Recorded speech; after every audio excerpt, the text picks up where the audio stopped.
my fellow comic book collectors, it's Alan, the Comic Collector Geek, and this is part 8 of this unboxing. This part is going to be devoted to EC comics.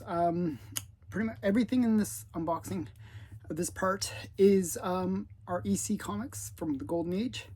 It's a pretty good list. So what happened was Heritage Auctions had sort of a weird, like, little auction. I don't know, out of the blue, they had this little auction where somebody sold a pretty good collection of EC comics.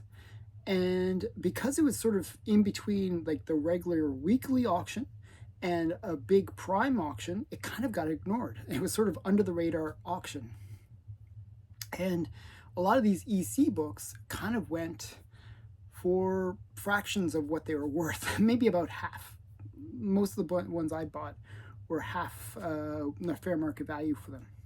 So I was quite excited about watching this auction. And I was able to use this auction to actually complete one of my EC collections that I was going for. So what happened was I made a decision to try to collect one run within the EC collection of pre-code horror comics. And because of my collection for Sodi books and Senate books, I had a lot of crime suspense stories. That was the one I had a pretty good number of issues from. So I'm like, hey, why not try to get the whole run? It's less than 30 issues. Shouldn't be that hard. More challenging than I thought, but this last auction helped me to actually finally complete that collection. So you'll see a few of those in here, and I'll get right into it. With the very first book is Haunt of Fear, and I'll take it out of the plastic so you can see a bit better. It's the only problem with these Heritage Auction wins. You get these, put these big these big things on them. So it's a low grade, it's a 1/8, but actually the reason it's a low grade is there's a lot of issue along the spine. If you can see, like right there, you can see how many issues, all the issues. But if you look at the rest of the book, it presents incredibly well.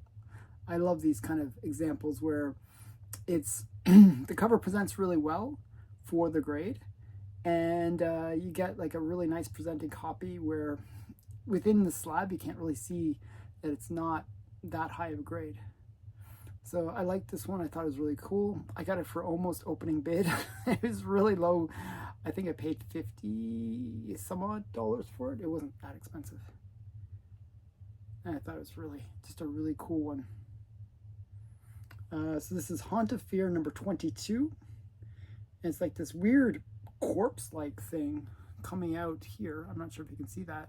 The girl's like gonna go for a knife to try to stab it or something. I'm not sure what she's up to, but just a really cool one. I love these. I love even though, maybe people's complaints of like the EC comics would be the headers are really huge. But I actually like the header, and I love this kind of format where you got the narrators on the side, you get this format. It's just such a classic style.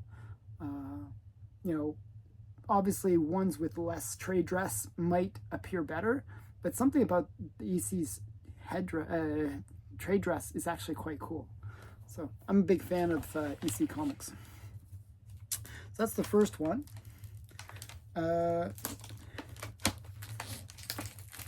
Yeah, I'll show one more before I show the crime suspense ones. Because this one was actually pretty inexpensive. I think this was around $100.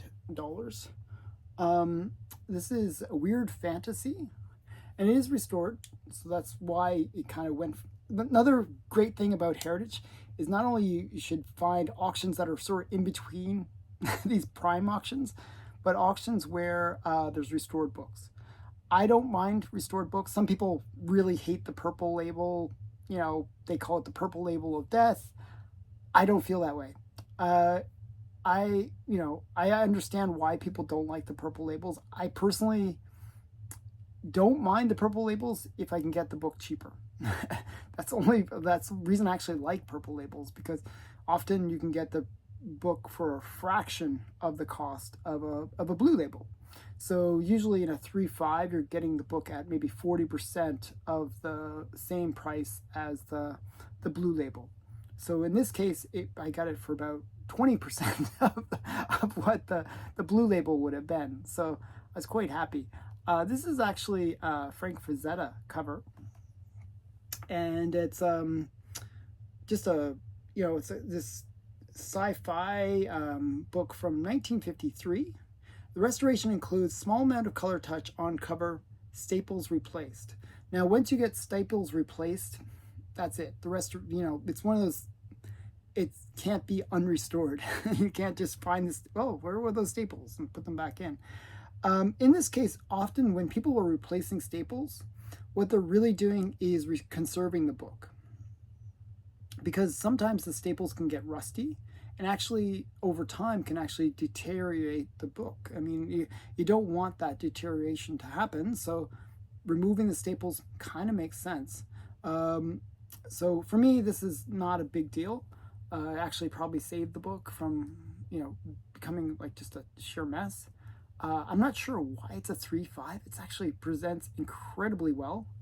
Just a beautiful, beautiful copy. Oh, okay, maybe there's a chip out there, but that's about it. Very nice presenting book. It's on the back too, which is awesome. So again, just a really nice presenting one. Frank Frazetta cover. These Frank Frazetta covers usually can go for a fair amount of money, especially if you're looking at the Famous Funnies run. They can be fairly expensive. So yeah, so that's Weird Fantasy 21.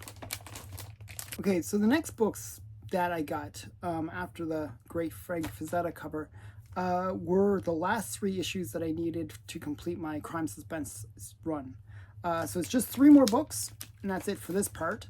But I hope you enjoy these these shorter videos where I kind of tell a little bit more detail about the comics.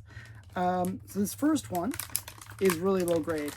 I was kind of annoyed that I was trying to get this book on eBay, and somebody had a really low grade too, and they wanted the Earth, Moon, and the Sun for it.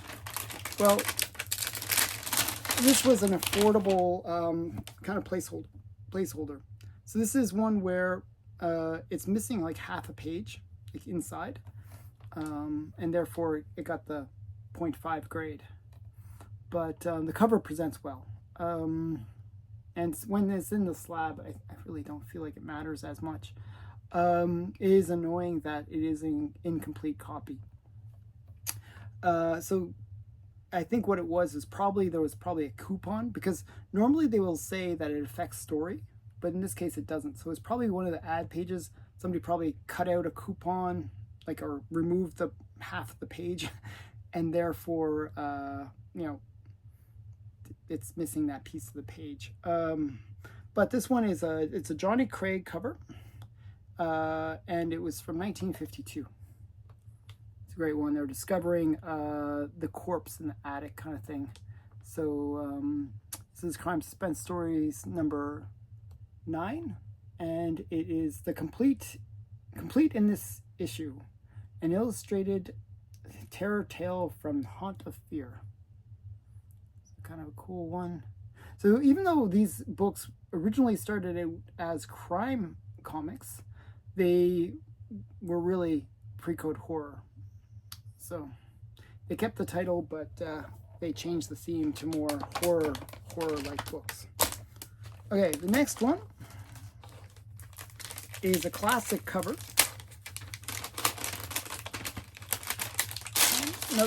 Another Johnny Craig.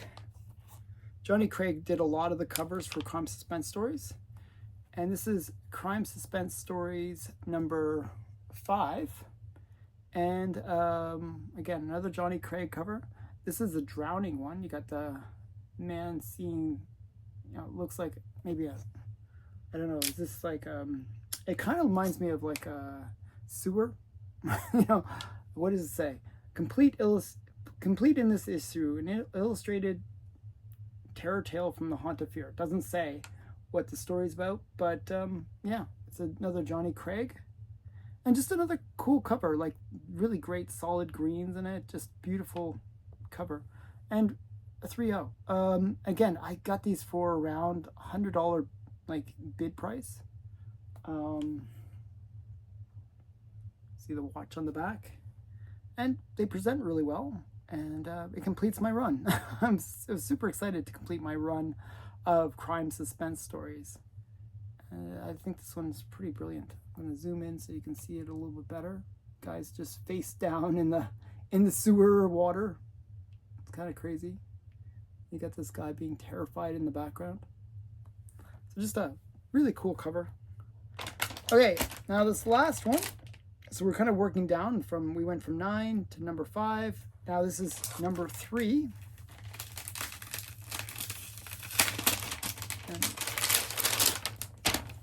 And number 3, also in a 3.0. And this kind of reminds me of the story of the black cat, where a man, he was really annoyed by his wife and her cat. And what he does is he murders his wife, and then he bricks her up in the wall. But when he bricks her up into the wall just to hide that she's been murdered, or hide her body, the cat gets stuck in there.